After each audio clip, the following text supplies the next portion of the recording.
السلام علیکم ورحمۃ اللہ وبرکاتہ۔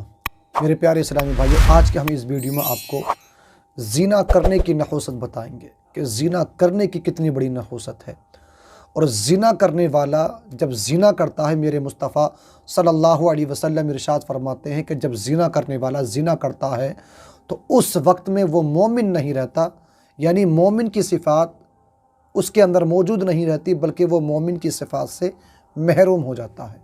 زنا کتنا بڑا گناہ ہے، آپ حدیث پاک کی روشنی میں اس کو سماعت کریں اور قرآن پاک کی روشنی میں اس کو دیکھیں کہ زنا کتنا بڑا گناہ ہے۔ آج ہمارے معاشرے کے اندر زنا کی اس قدر کثرت ہو گئی ہے کہ لڑکیاں دیکھیں اتنی زنا کرتی ہیں، لڑکوں کو دیکھو تو اتنا زنا کرتے نظر آتے ہیں، ہمیں افسوس بھی نہیں ہوتا کہ ہم کیا کر رہے ہیں۔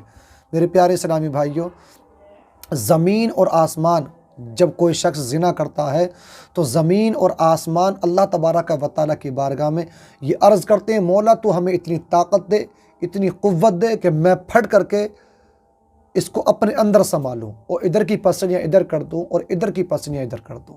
زنا اتنا بڑا گناہ ہے۔ قرآن پاک کی روشنی میں آپ کو لے کر کے چلوں، اللہ تبارک و تعالیٰ ارشاد فرماتا ہے وَمَن يَفْعَلْ ذَلِكَ يَلْقَى أَثَامًا، کہ جو شخص زنا کرتا ہے اسے آثام میں ڈالا جائے گا۔ آثام یہ کیا ہے؟ آثام ایک جہنم کی ایک وادی کا نام ہے۔ بعض علماء نے کہا کہ وہ جہنم کی ایک ایسی وادی ہے کہ جب اس کا منہ کھولا جائے گا تو اس کی اتنی شدید ترین بدبو نکلے گی کہ جہنم بھی چیخ اٹھیں گے اس کی بدبو سے۔ یہ کس کے لیے ہے؟ یہ ان لوگوں کے لیے ہے، یہ وادی ان لوگوں کے لیے ہے جو زنا خور ہیں، زنا کرنے والے ہیں، زنا دن اور رات کرتے ہیں، ان کو افسوس تک نہیں ہوتا، یہ سزا ان کے لیے ہے۔ پیارے اسلامی بھائیوں، جہنم کو آپ کیا سمجھتے ہیں؟ جہنم کوئی ایسی ویسی چیز کا نام نہیں ہے، بلکہ میرے مصطفیٰ صلی اللہ علیہ وسلم نے ارشاد فرمایا کہ آثام یہ جہنم کی وادی میں سے وہ وادی ہے کہ جب اس کا منہ کھولا جائے گا تو اتنی شدید اس میں بدبو نکلے گی کہ تمام کے تمام جہنمی چیخ و پکار کرنے لگیں گے۔ پیارے اسلامی بھائیوں، تو یہ زنا خور اس میں داخل ہوگا۔ بعض صحابہ کرام نے فرمایا کہ جو شخص زنا کرتا ہے تو وہ 6 مصیبتوں میں گرفتار کر دیا جاتا ہے۔ اب وہ 6 مصیبتیں کون کون سی ہیں؟ آپ سب سے پہلے ان کو ملاحظہ کر لیں۔ وہ 6 مصیبتیں کون ہیں؟ میرے مصطفیٰ نے فرمایا لوگوں زنا سے بچو، اس میں بہت بڑی مصیبتیں ہیں۔ اب وہ 6 مصیبتیں کون سی ہیں وہ آپ سب سے پہلے ان کو سماعت کر لیجئے، جن کا 3 کا تعلق دنیا سے اور 3 کا تعلق آخرت سے۔ اور دنیا کی جو 3 سزائیں ہیں وہ کون کون سی ہیں؟ نمبر 1، دنیا میں رزق کم ہو جاتا ہے، اس شخص کا دنیا میں رزق کم ہو جاتا ہے۔ نمبر 2، زندگی مختصر ہو جاتی ہے، یعنی کم ہو جاتی ہے، یہ 2 سزائیں ہیں۔ اور نمبر 3، اس کا چہرہ مسخ ہو جاتا ہے، چہرہ بگڑنے لگتا ہے، چہرے پر نور نہیں رہتا۔ یہ دنیا کی 3 سزائیں ہیں۔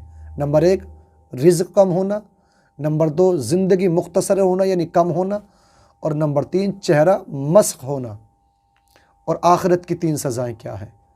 آخرت میں اللہ تبارک و تعالیٰ کی ناراضگی، آپ جانتے ہیں اللہ تبارک و تعالیٰ کی ناراضگی کا سبب بنے گی یہ زنا۔ نمبر 2، حساب و کتاب میں سختی ہوگی، یعنی جب اللہ تبارک و تعالیٰ اپنے بندے سے حساب لے گا تو اس میں اس قدر سختی ہوگی کہ بندہ حساب نہیں دے سکے گا۔ اور نمبر 3، زانی جہنم میں داخل ہو جائے گا، جب وہ حساب و کتاب نہ دے سکے گا پھر اللہ تبارک و تعالیٰ زانی کو جہنم میں جانے کا حکم صادر فرمائے گا۔ تو پیارے اسلامی بھائیو، یہ 6 سزائیں ہیں جن کا 3 کا تعلق دنیا سے ہے اور 3 کا تعلق آخرت سے ہے۔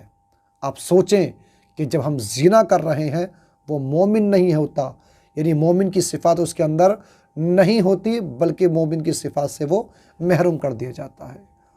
پیارے اسلامی بھائیو، اپنے آپ کو دیکھیں کہ ہم کیا کر رہے ہیں۔ میرے مصطفیٰ صلی اللہ علیہ وسلم کے فرمان کو دیکھیں، اللہ تبارک و تعالیٰ کی ناراضگی کو دیکھیں۔ تو لہٰذا ہمیں چاہیے کہ ہم اس زنا بازی سے باز رہیں۔